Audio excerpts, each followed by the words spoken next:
오늘 저희가 받으실 하나님의 말씀은 베드로전서 4장 1절에서부터 6절까지의 말씀입니다. 제가 가진 성경 381쪽에 있습니다.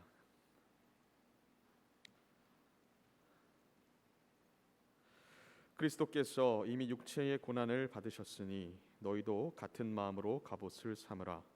이는 육체의 고난을 받은 자는 죄를 그쳤음이니 그 후로는 다시 사람의 정욕을 따르지 않고 하나님의 뜻을 따라 육체의 남은 때를 살게 하려 함이라. 너희가 음란과 정욕과 술 취함과 방탕과 향락과 무법한 우상 숭배를 하여 이방인의 뜻을 따라 행한 것은 지나간 때로 족하도다.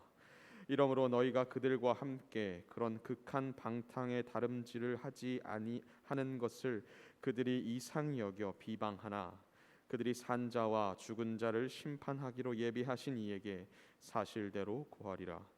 이를 위하여 죽은 자들에게도 복음이 전파되었으니 이는 육체로는 사람으로 심판을 받으나 영으로는 하나님을 따라 살게 하려 함이라. 아멘. 이는 살아계신 하나님의 말씀입니다. 아멘. 할렐루야. 오늘 이제 새가족 수료식을 오랜만에 했어요. 진짜 코로나 때문에 우리 계속 하지 못하고 또 대면 모임을 할 수 없다 보니까 계속 미루다가 이제 조금 풀려져서 이제서야 수료식을 다 하게 되었습니다.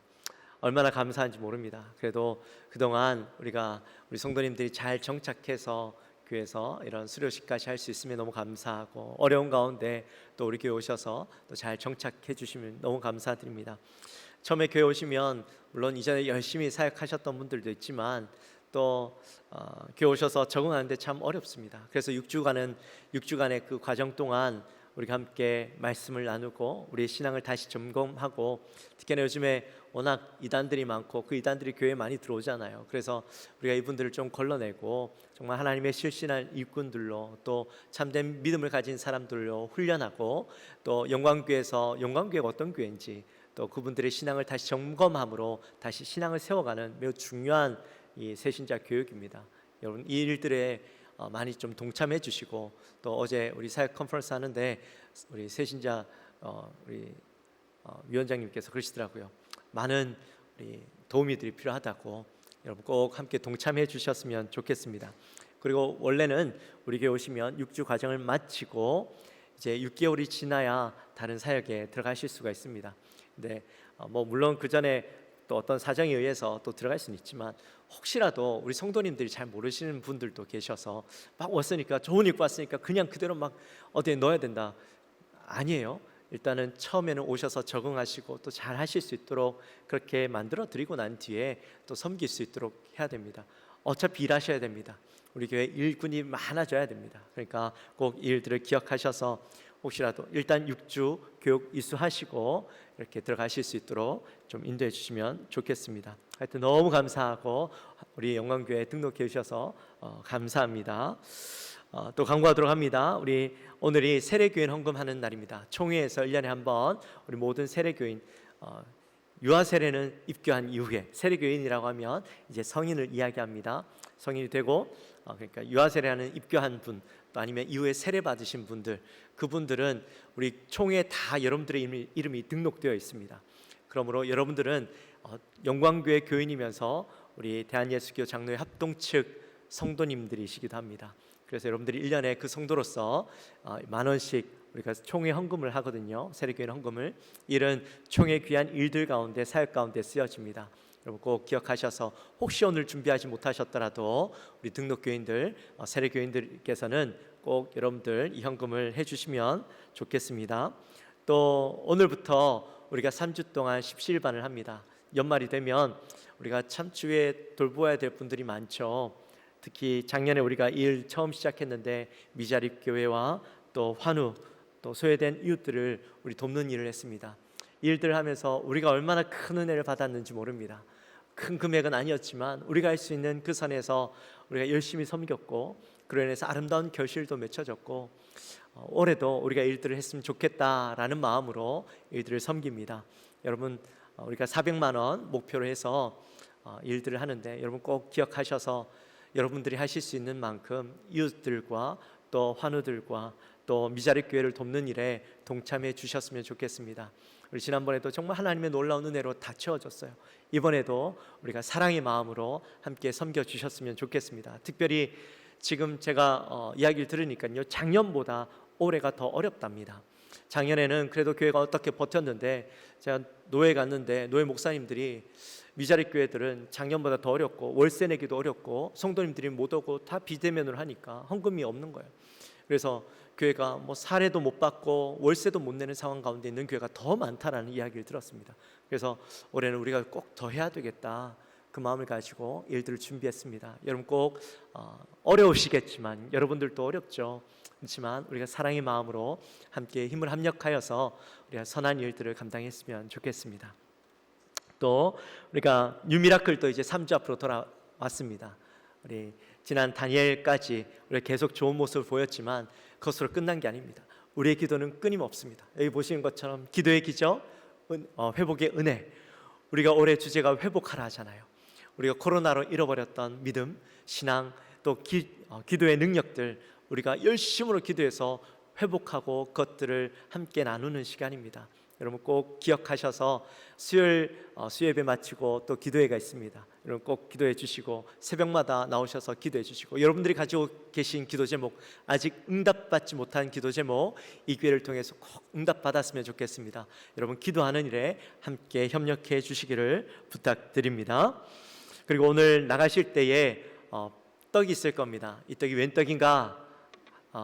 우리 박 목사님 아들 우리 유원이가 첫 돌이 되었습니다. 어제가 돌이었습니다. 그래서 교회 성도님들께 감사하다고 귀한 떡을 드리니까요, 여러분 맛있게 드시고 또 격려해 주시고 축하해 주시고 해주시면 좋겠습니다.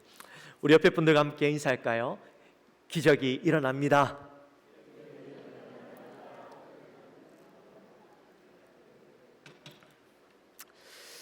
어떠한 사람이 작은 보트를 타고 바다를 항해하고 있었습니다. 그런데 그가 탔던 보트가 전복이 된 겁니다. 몇 날 며칠을 이제 구명조끼 하나 입고 떠돌아다니다가 맨몸으로 이제 무인도에 도착을 하게 되었습니다. 무인도에서 홀로 생존하기란 참 쉽지 않죠. 막막합니다. 아무것도 없는 상황에서 살아야 되니까요.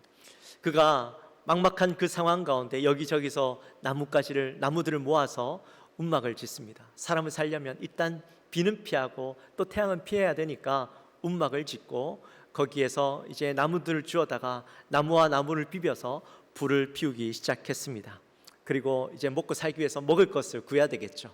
그래서 섬 이곳저곳을 돌아다니다가 이제 한 번은 섬 맞은편에 있는 곳으로 가서 먹을 것을 구해오고 돌아오는 길에 보니까요, 움막이 활활 타오르고 있는 겁니다. 그 앞에 불을 피워뒀던 것이 어떻게 움막까지 불이 붙어서 움막이 타게 된 거예요.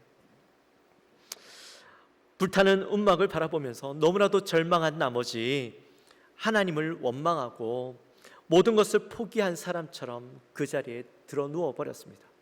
얼마나 막막하겠어요. 어렵게 아무것도 없는 곳에서 움막 하나 지었는데 그게 단데 이제 그것마저 사라지게 되니 마음에 얼마나 실망이 컸겠습니까? 그래서 무기력하게 그냥 그 자리에 들어 누워버린 것이죠. 그런데 잠시 후에 구조선이 섬에 도착한 겁니다. 그 구조선 선장이 와서 이렇게 이야기를 합니다. 당신이 피운 연기를 보고 이곳에 왔습니다. 여러분 어떠십니까? 참 인생이 다이내믹하죠. 겨우겨우 움막을 지었는데 그 움막이 불타는 것을 보니까 마치 모든 것이 다 끝난 것처럼 포기했는데 그것이 기회가 되어서 구조선이 자신을 발견하게 되었다라는 겁니다. 우리 인생에도 종종 그런 일들이 있죠. 고난인 줄 알았고 그 고난 때문에 모든 것이 고통스러웠는데, 근데 그 고통스러운 고난이 도리어 나를 깨어나게 하고 나를 회복하게 하는 그런 경험들을 하게 될 때가 있습니다. 그럴 때 우리가 하는 이야기가 있죠. 고난이 유익이다, 고난이 축복이다, 그런 이야기를 합니다. 여러분 어떠십니까? 여러분 정말 고난이 여러분의 삶에 있어서 유익이라고 생각되십니까? 고난이 축복이십니까? 사실 사람의 마음은 이 고난을 어떻게 해서라도 피하고 싶은 게 사람의 마음이죠. 지난 다니엘 기도회 가운데 우리를 가장 충격에 빠뜨렸던 간증이 있죠. 기억나십니까? 우리 찬양 사역자였던 지선 전도사님의 간증은 우리 모두를 충격에 빠뜨렸습니다. 왜 충격에 빠뜨렸습니까? 이 전도사님이 기도를 하는데 하나님, 나에게도 고난을 주십시오. 나에게도 성경의 저 인물들처럼 나에게도 저런 고난을 주십시오. 이렇게 기도하는 겁니다. 그 이야기를 듣고 우리 모두 다 충격에 빠졌어요. 왜 저런 기도를 할까요? 만약에 여러분들이라면 그런 기도 하실 수 있겠습니까? 우리는 기도할 때 이렇게 기도하죠. 하나님, 내게 있는 이 고난 제발 좀 가져가십시오. 제발 나에게 이 고난이 사라지게 해주십시오. 우리는 이렇게 기도하잖아요. 여기 계신 분들 중에 나에게도 고난 주십시오 기도하시는 분 한번 손 들어 보시겠어요? 아무도 없으시죠. 저도 그래요. 저도요, 제게 있는 것도 벅차요. 하나님, 제발 저에게 고난 가져가 주십시오 기도하지, 제가 한 번도 나에게 고난 주십시오 기도해 본 적이 없는 것 같아요. 지금도 동일한 마음이에요. 여러분, 그런데 왜 지선 전도사님은 이런 기도를 했을까요? 지선 전도사님은 이런 기도를 할 수 있었던 이유는 이 고난 속에 놀라운 비밀이 있다는 것을 발견했기 때문일 겁니다. 오늘 본문에 보시면, 본문 1절에 보시면 이렇게 이야기합니다. 우리 1절 같이 한번 읽어볼까요? 1절 말씀 같이 함께 읽어봅니다. 그리스도께서 이미 육체의 고난을 받으셨으니 너희도 같은 마음으로 갑옷을 삼으라. 이는 육체의 고난을 받은 자는 죄를 그쳤음이니. 아멘. 그리스도께서 고난을 당하셨습니다. 근데 예수님께서 당하신 고난은 자기의 죄 때문에 당하시는 고난이 아니셨죠. 바로 우리의 죄 때문에 당하시는 고난이었습니다. 그런데 그리스도께서 고난을 당하실 때에 이 고난에 대해서 불평하시거나 원망하시거나 이 고난을 피하려고 하지 않으셨다라는 겁니다. 아니, 내가 잘못해서 당하는 고난도 아닌데 내가 왜 고난을 당해야 되냐고 원망하지 않으셨다라는 거예요. 피하려고 하지 않으셨다라는 겁니다. 비록 나의 죄 때문은 아니지만 이것이 하나님의 뜻이라는 사실을 알았고 기꺼이 내가 그 고난을 수용하겠다고 그 고난들을 다 감당하셨고 감내하셨던 것이죠. 그래서 그리스도께서 우리를 위해서 육체의 고난을 받으셨으니 우리도 그와 같은 마음으로 육체의 고난을 받는 것이 마땅하다. 1절에서 그렇게 말씀하고 있는 겁니다. 예수님 때문에 우리의 죄가 사라졌죠. 우리가 죄로부터 자유함을 얻었습니다. 그런데 그렇기 때문에 우리가 고난을 당해야 된다라는 겁니다. 사실 아이러니죠. 아니, 우리가 죄가 사라졌는데 왜 고난을 당해야 되는 것인가라는 생각을 하실지 모르겠습니다. 근데 그리스도를 믿은 사람들에게는요, 고난이 선택이 아니라 필수라는 사실입니다. 예수를 믿기 때문에 고난을 당해야 된다라는 겁니다. 근데 그 고난을 위해서 우리는 어떻게 해야 되는가? 고난이 찾아오는 것을 피하고 도망가는 것이 아니라 그 고난 당할 준비를 해야 된다라는 것이죠. 그래서 오늘 말씀에 같은 마음으로 갑옷을 삼아야 한다, 이렇게 우리에게 말씀하고 있는 겁니다. 여러분, 갑옷을 삼으라라고 이야기하는데 이 갑옷을 삼는다라는 말이 무슨 말일까요? 갑옷을 삼는다, 이 말은 갑옷으로 완전 무장한다라는 말입니다. 우리가 갑옷을 입을 때 그냥 입는 것이 아니라 단추까지 다 채우고 허리띠를 차고 철모를 쓰고 손에 이 장갑을 끼고 철장갑을 끼고 발에도 신발을 신어서 빈틈 하나 없이 그 어떤 공격에도 완전히 대비할 수 있는 만큼 한 부분도 남김없이 다 채워져 있는, 무장되어진 그 상태를 이야기하고 있는 것이죠. 여러분, 고난이 올 때에 아무런 준비가 되어 있지 않은 상태로 고난을 맞으면 어떡합니까? 그냥 꼼짝없이 당할 수밖에 없죠. 그러나 고난이 오고 어려움이 올 때에 우리가 준비되어져 있으면 아무리 뒤에서 고난이 다가온다 할지라도, 우리를 공격한다 할지라도 우리는 이미 갑옷으로 모든 것을 다 채웠으니까요, 감당할 수 있는 거예요. 뒤돌아서 싸우기만 하면 되는 거예요. 도망갈 필요가 없는 것이죠. 특별히 그리스도인들은 고난당하는 것을 두려워해서는 안 됩니다.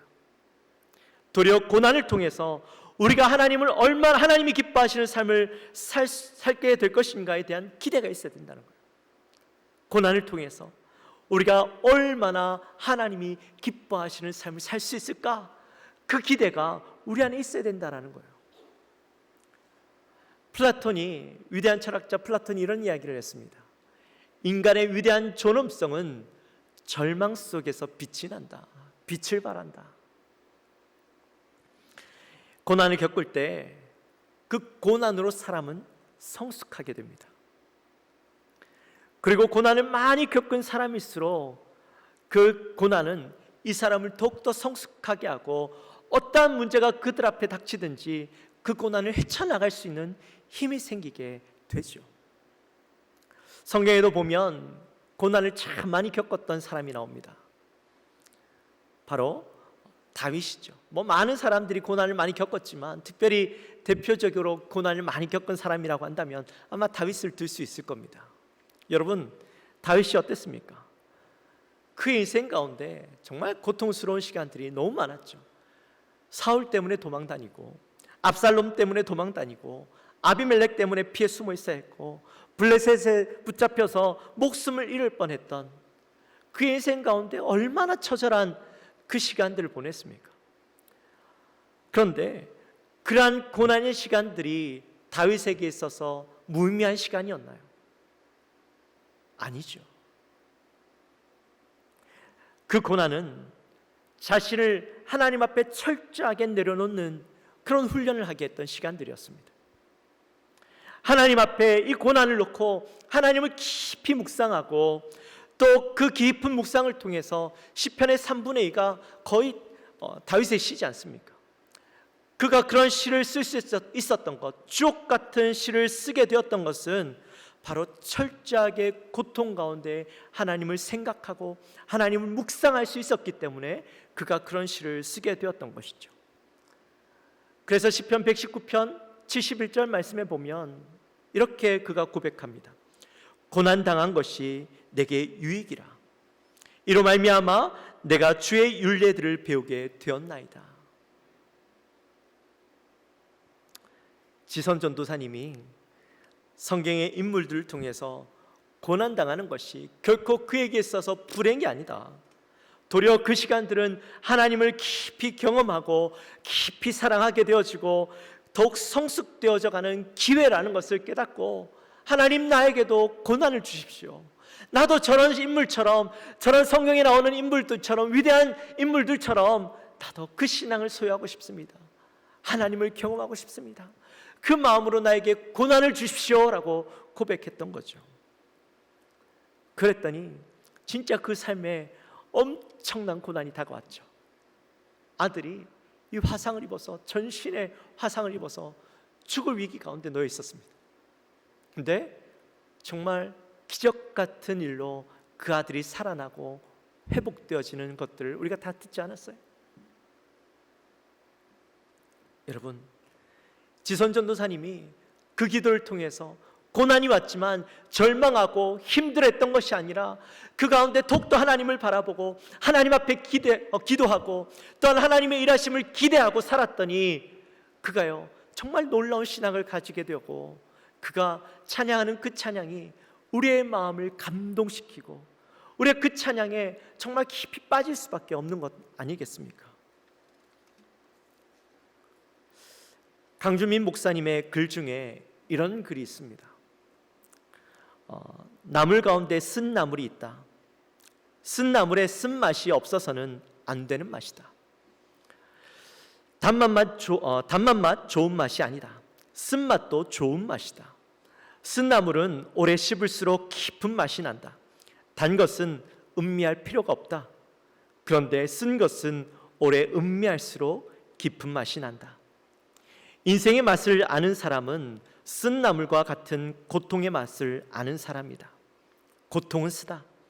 그런데 고통의 깊은 맛은 달콤한 쾌락의 맛과는 다르다. 그래서 수많은 사람들이 고난 중에 고통을 노래했다. 고통 속에 담긴 깊은 맛을 노래했다. 이것이 시다. 사랑하는 성도 여러분, 우리도 마찬가지예요. 고난을 결코 두려워하지 마십시오. 우리는 이미 구원을 받았고 예수님의 고난에 동참해야만 하는 존재들입니다. 우리가 남아있는 인생을 살아가는 동안 하나님의 뜻에 따라서 살아가야 되죠. 근데 우리가 하나님의 뜻이 고난받는 것이 하나님의 뜻이라면 우리는 그 고난을 기꺼이 받아야 합니다. 그리고 그 고난을 통해서 하나님의 깊은 사랑을 경험하고 하나님의 깊은 은혜를 경험하고 그렇게 살아가는 것이 우리가 살아가야 할 그리스도인들의 삶의 모습이라는 거예요. 그런데 여러분, 고난을 당한다고 해서 그것이 고통스럽고 불행한 인생이 되는 것은 결코 아닙니다. 그 속에요, 고통 속이지만 참 기쁨이 있습니다. 고통 속이지만 참 행복이 있습니다. 예수님을 만나고 죄가 그쳐지면서 우리의 인생은 전혀 다른 기쁨을 누리고 행복을 누리고 살아가는 존재가 되는 것이죠. 이 땅에 소망을 두는 것이 아니라 저 천국에 소망을 두고 이 땅에서 누리는 그런 달콤한 맛을 느끼며 그것을 사랑하며 살아가는 것이 아니라 고난 속에 있지만 더 깊은 곳에 있는 기쁨과 즐거움을 누리며 살아가는, 그것을 누리며 살아가는 인생이라는 겁니다. 근데 여러분, 예수 그리스도를 믿고 처음에는 그 기쁨을 누립니다. 세상 속에서 누리지 못하는 기쁨이라는 것을 깨닫고 누리는데, 근데 우리가 세상 속에 살다 보니까요, 다시 세상에서 느끼는 그 달콤한 맛들을 경험하게 됩니다. 좀 편해지고 싶고, 나도 세상 사람들이 누리는 그 즐거움들을 좀 누렸으면 좋겠고, 또 세상 속에서 즐겁게 살아가는 그 모습들을 나도 좀 살아갔으면 좋겠다라는 마음이 우리 안에 스물스물 올라옵니다. 과거에 내가 예수 믿기 이전에 즐겼던 것들, 내가 과거에 세상 속에서 기뻐하고 정말 좋은 것이라고 느꼈던 그런 것들이요, 예수를 믿었지만 내가 은혜가 좀 떨어지고 우리의 그 믿음의 무장이 좀 느슨해지니까요, 그런 마귀의 유혹들이 스물스물 올라오는 거예요. 우리 3절 말씀 같이 한번 읽어보겠습니다. 너희가 음란과 정욕과 술 취함과 방탕과 향락과 무법한 우상 숭배를 하여 이방인의 뜻을 따라 행한 것은 지나간 때로 족하도다. 아멘. 음란, 정욕, 술 취함, 방탕, 향락, 무법한 우상 숭배, 이것들은 다 세상적이고 또 쾌락적이고 감각적인 것들이죠. 우리가 죄를 짓도록 만드는 것들입니다. 죄의 원인들이 되어지는 것들입니다. 근데 여러분, 꼭 이것만 있다고 해서 우리가 죄를 짓는 것일까요? 죄의 대표적인 어떤 것들이죠. 이것뿐만 아니라 우리 주위에는 우리의 마음을 흔들어 놓는 것들이 너무나도 많습니다. 여러분, 코로나가 준 위협, 가장 큰 위협이 뭔지 아십니까? 코로나가 준 신앙인들에게 가장 큰 위협, 그것은 굳이 주일마다 교회 갈 필요 없다라는 마음입니다. 이전에는 사실은 고민할 필요가 없었죠. 주일만 되면 다 교회 가야 되는 줄 알았습니다. 그래서 당연하게 교회를 왔습니다. 근데 코로나가 있고 난 뒤에 교회를 못 가게 하니까 그때부터 온라인으로 예배드리고 집에 앉아서 예배드리는 것들에 익숙해졌습니다. 그러면서 우리의 마음 가운데 무슨 생각이 드냐면, 여기서도 은혜 받을 수 있다. 집에서도 우리가 굳이 교회 가지 않아도 예배 드릴 수 있고, 내가 여기서 예배 드려도 이건 예배 드린 거야 라는 마음이 우리 안에 올라오는 거죠. 그러면서 자연스럽게 어떻게 되어집니까? 교회와 멀어지고 우리의 신앙생활과 멀어지게 되는 마음들이 생기죠. 근데 사실 이게 좋은 게 아니라는 것 알고 있어요. 이게 나를 병들게 하고, 이게 사실은 이렇게 해서 온전한 신앙생활을 유지할 수 없다는 것을 알아요. 그런데 내 마음속에 이 편안함과 또 마귀가 우리의 마음 가운데 그것에 만족하게 하고 안일하게 살아가게 만드는 마음을 주다 보니까요, 그냥 그것으로 만족하고 살아가는 거죠. 은혜가 떨어지고 갑옷이 느슨해지면서 마귀의 공격에 우리의 마음을 쉽게 빼앗겨 버리는 겁니다. 육체의 즐거움, 이 땅의 즐거움을 위해서 살아가는 것은 지나간 때로 족하도다. 너희가 예수를 알지 못할 때 그때 그렇게 살았던 것으로 족하도다. 오늘 3절 말씀은 우리에게 이야기해 주고 있는 겁니다. 이제 너희의 인생은 너희의 즐거움을 위해서 살아가는 인생이 아니라 하나님의 영광을 위해서 살아가야 되는 존재다라는 것을 이야기해 주고 있죠. 제가 사실 오늘 말씀을 준비하면서 제목을 어떻게 할까 제가 고민을 하는데요, 사실은 오늘 제목을 이걸로 하고 싶었어요. 고마해라, 많이 놀았다 아이가. 네, 사실 저는 마음에 들었는데 괜히 또 이 제목을 보시고 주보를 보시고 제목을 봤는데 제목이 뭐 이래 이렇게 또 시험 드실 분이 계실까 봐 제가 오늘 제목을 아주 젠틀하게 그 정도면 충분합니다 이렇게 바꿨어요. 근데 느낌이 좀 다르시죠?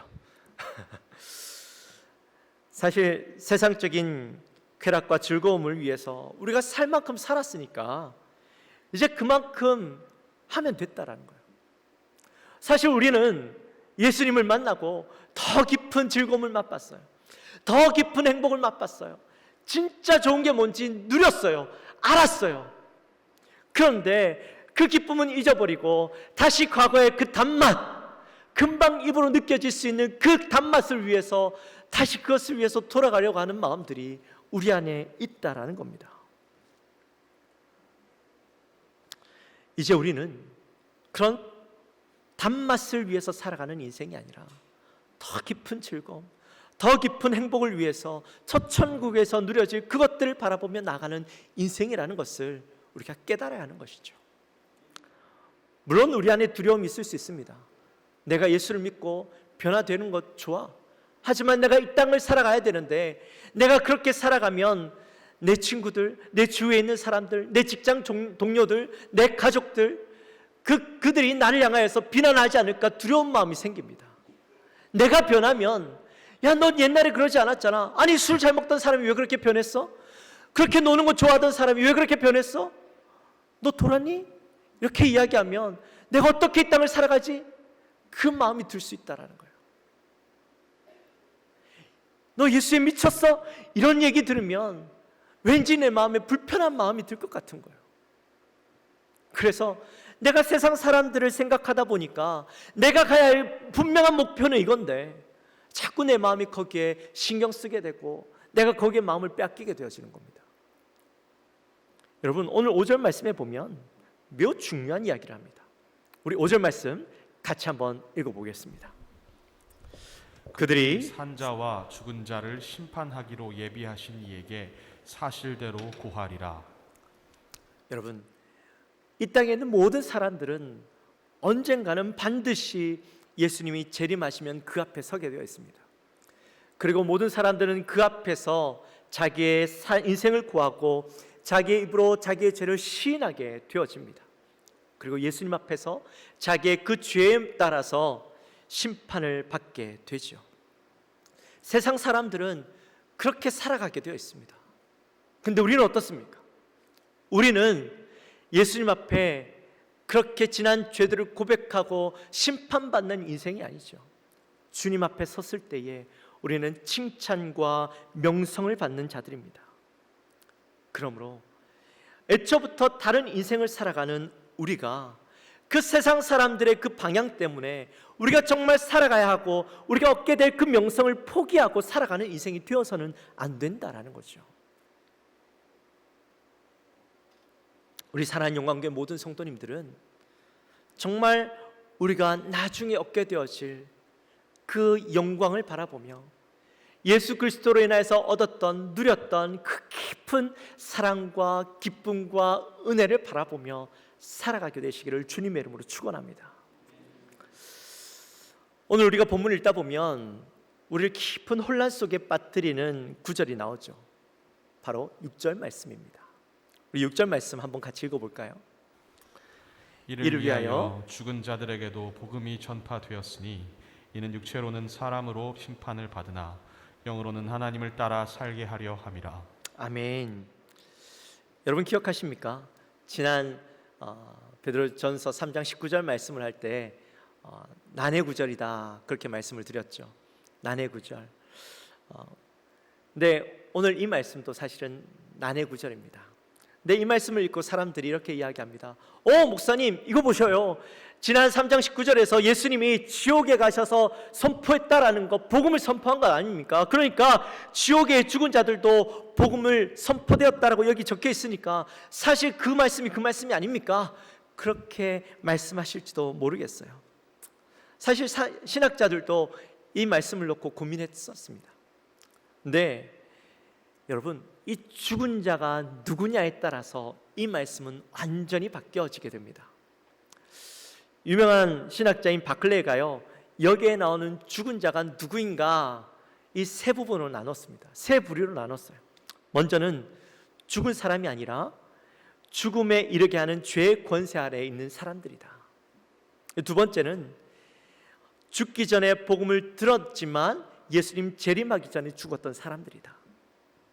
마지막으로 세 번째는 모든 죄인들이다. 여러분 누구일 거라 생각하십니까? 3번일까요? 2번일까요? 1번일까요? 결론적으로 말씀드리면 여기에 나와 있는 죽은 자는 예수님을 믿었지만 살아생전에 예수님을 믿었지만 예수님의 재림을 보지 못하고 죽은 자들을 이야기하는 거예요.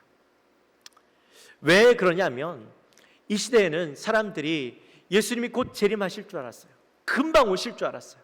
그래서 그 재림을 기다리고 있었는데 만약에 예수님의 재림하시기 전에 죽으면 우리의 인생은 멸망으로 끝나버린다라고 믿었습니다. 재림을 보지 못하면 우리는 구원받지 못하는 인생이 되는 줄 알았어요. 그래서 그 시간 동안 예수 그리스도를 믿는다는 이유만으로 고통당하고 순교한 사람들, 예수를 믿었지만 죽었던 사람들에 대한 소망이 없다라고 믿었던 것이죠. 근데 베드로가 그들을 향해서 이렇게 이야기하는 겁니다. 비록 그들이 육체로는 죽었지만 영으로는 살았다라는 거예요. 비록 육신의 옷은 죽어서 끝난 것처럼 보이지만 그의 영들은 예수님의 구원하심에 함께 동참하고 영원한 생명을 얻게 되었다라고 이야기하고 있는 겁니다. 그러니 더 이상 죽은 자들, 소망 없이 죽은 자들, 예수 믿지 않고 죽은 자들에게는 소망이 없음을 분명히 해주고 있는 거예요. 괜찮아, 내가 이 땅에 살아도 마음껏 살아도 이 말씀 때문에 내가 죽어서 지옥에서 예수 믿으면 되지? 아니라는 거예요. 소망이 없어요. 오직 이 땅에서 예수 그리스도를 믿고 우리가 그 안에서 변화되는 삶을 살아갈 때에만 소망이 있는 것입니다.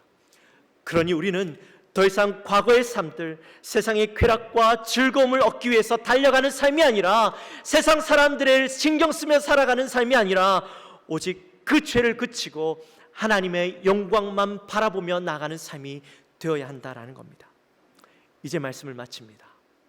사랑하는 성도 여러분, 믿는 자에게는요 고난이 있을 수밖에 없습니다.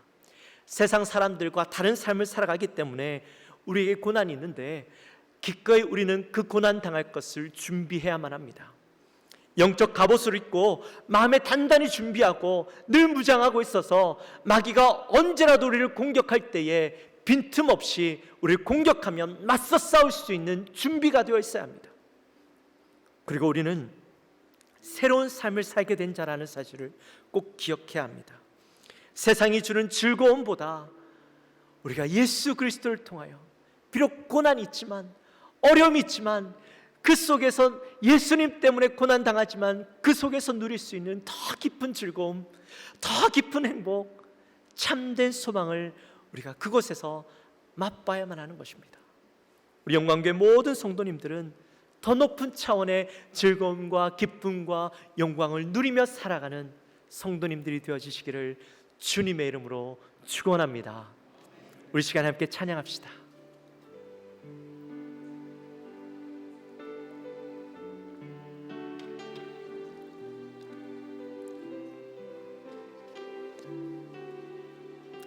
내가 주인 삼은 모든 것 내려놓고 내 주 되신 주 앞에 나가 내가 사랑했던 모든 것 내려놓고 주님만 사랑해. 우리 다시 한번 고백합시다. 내가 주인 삼은 모든 것 내려놓고 내 주 되신 주 앞에 나가 내가 사랑했던 모든 것 내려놓고 주님만 사랑해. 주 사랑 거친 풍랑에도 깊은 바다처럼 나를 잠잠케 해. 주 사랑 내 영혼의 반석 그 사랑 위에서 다시 한번 고백합니다. 주 사랑 거친 풍랑에도 깊은 바다처럼 나를 잠잠케 해. 주 사랑 내 영혼의 반석 그 사랑 위에 서리. 할렐루야. 우리 시간 기도했으면 좋겠습니다. 우리 시간 기도할 때 하나님, 우리의 인생 가운데 지난 세상 속에서 누렸던 즐거움과 쾌락 바라보고 살아가지 않게 하시고, 하나님 이제 우리의 인생은 그 인생 가운데서 끝이 나고 새로운 것, 주님이 주시는 그 기쁨, 비록 내가 예수 믿는다고 고통당하고 어려움당하고 우리 앞에 고난이 있지만 시험이 있지만 세상이 우리를 향하여서 바라보는 그 눈빛이 온전하진 않지만 그럼에도 불구하고 내가 기꺼이 그 고난 당하고, 그러나 그 고난 속에서 주님을 더욱더 깊이 생각하고 주님의 사랑을 경험하고 주님의 은혜를 경험하는 우리의 인생 되게 하여 주옵소서. 우리의 소망 오직 주님께, 우리의 소망 오직 첫 천국에 있음을 생각하며 담대하게 영적 전신갑주를 취하고 세상을 살아가는 우리가 되게 하여 주옵소서. 우리 마음을 가지고 간절히 기도하며 나갑시다. 하나님 아버지 감사합니다. 저희들을 사랑하여 주시고 하나님의 은혜 가운데 오늘 또 귀한 말씀을 함께 나누게 하시니 감사합니다. 하나님, 우리의 인생을 되돌아봅니다. 우리의 모습이 하나님 여전히 예수 그리스도를 믿었지만 여전히 세상 것, 하나님 세상 속의 즐거움, 단맛 같은 그 인생을 바라보며 살아가고 있는 우리의 모습은 아닙니까? 하나님, 우리가 이제 그 단맛 같은 인생 이제 많이 먹었지 않습니까? 우리 많이 누렸지 않습니까? 우리가 더 좋은 거 맛봤는데, 하나님 더 놀라운 거 경험했는데, 하나님 이제는 그 과거의 것들, 세상 것들 바라보는 것이 아니라 이제 그것을 그치고 하나님이 주시는 그 기쁨, 하나님으로 인하여서 누리는 그 즐거움을 누리며 살아가는 인생 되게 하여 주옵소서. 비록 우리 안에 고통이 있지만, 고난이 있지만, 시험이 있지만, 그러나 그 속에서 하나님 담대하게 믿음으로 나아갈 수 있는 우리가 되게 하여 주옵소서. 하나님 아버지 감사합니다. 오늘 또 귀한 말씀을 통하여서 우리가 함께 은혜를 나눕니다. 하나님, 우리가 이 땅을 살아갈 때에 세상적인 쾌락과 즐거움 많이 누렸습니다. 예수를 믿고 우리가 더 많은 것, 더 놀라운 것들을 경험했음에도 불구하고 혹시 우리의 눈은 여전히 세상적인 즐거움과 단맛 같은 그 쾌락을 위해서 나가려고 하는 우리의 모습은 없습니까? 하나님, 이 시간 우리가 바뀌기 원합니다. 세상의 즐거움, 쾌락 같은 것에 우리의 마음이 가는 것이 아니라 우리가 예수를 믿고 새로운 인생이 되었고 새로운 피조물이 되었는데, 하나님, 우리가 예수 그리스도로 인하여서 누려지는 그 즐거움, 비록 우리 앞에 고난이 있다 할지라도 그 즐거움, 그 속에서 고난을 감내하며 주님의 그 고난을 생각하며 그 속에서 더 깊은 즐거움과 기쁨을 누리며 나아가는 우리 모든 영광교회 성도님들 되게 하여 주옵소서. 감사합니다. 예수님의 이름으로 기도하옵나이다. 아멘.